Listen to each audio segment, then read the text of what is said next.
Thank you, Divya.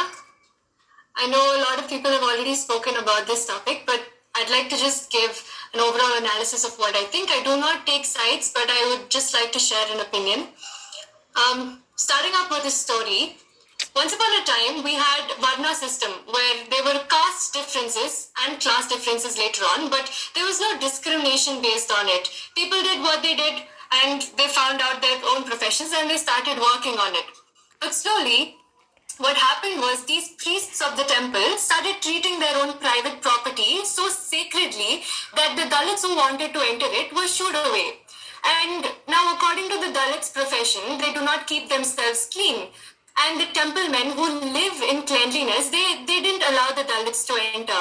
So I don't blame the temple men, but Dalits, they weren't just stopped, but they were looked down upon slowly. And this discrimination continues even now. You see, division is not an issue, but discrimination on the basis of division is. And this applies the same with gender. Now, we have long-standing discrimination among genders in our society. It could start with taking pride in making your boy stop crying by telling him, hey, girls don't cry, or, boys don't cry like girls, or whatever it is. And you tell your girl that shouting and arrogance is not a girl's thing, but rather it shouldn't be anyone's thing. And don't get me started on sex crimes. As Deepa ma'am has mentioned, unconscious bias and the way that conditioning works in our society. That's where it boils down to, right? Conditioning. Well, has anyone heard about whore stigma? Where every woman is aware of it consciously. Because the respectability lies in how far a woman distances herself with the word whore, and therefore the whore stigma. This stigma haunts women everywhere, probably the midnight streets of Delhi, in front of your hostels, and even in the eyes of your neighbors and strangers. More than this, it's just a simple thought in my mind.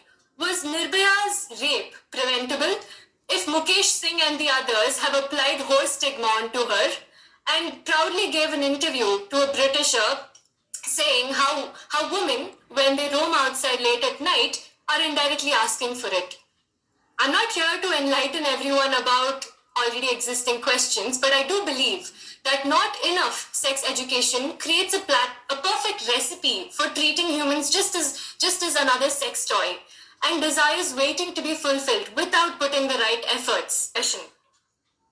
How many here have resorted to sex education from online porn sites?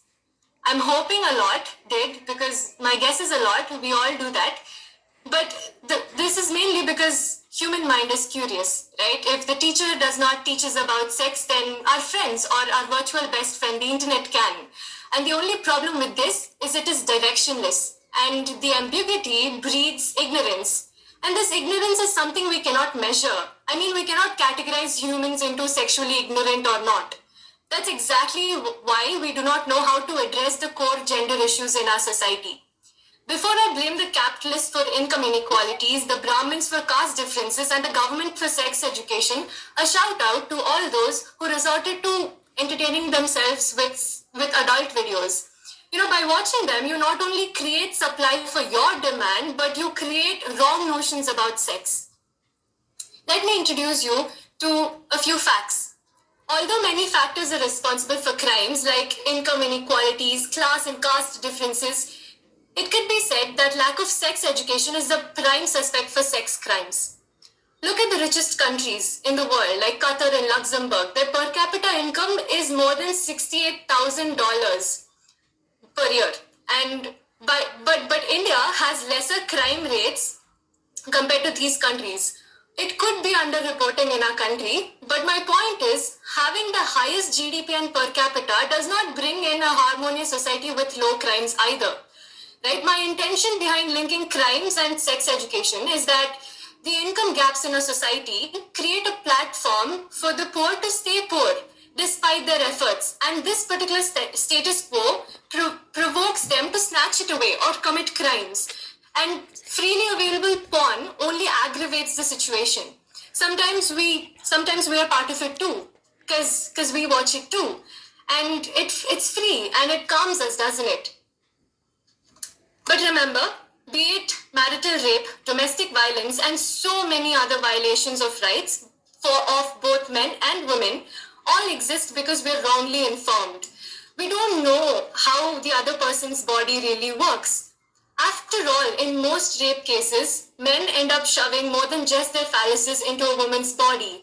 And I cannot stress more on how ignorant we are about each other's bodies. All we have to do is make sure teenagers get the proper sex education as parents, make it feel comfortable for them to talk about it. And as you can make sure, or you can take up challenges like no fap for 41 days, or start by making efforts rather than blaming anyone else, like the government, capitalist, whatnot. But just remember, your actions influence your thoughts, and better thoughts only make up a better society. Most of the above stated are only opinions, not to hurt anyone. Thank you so much.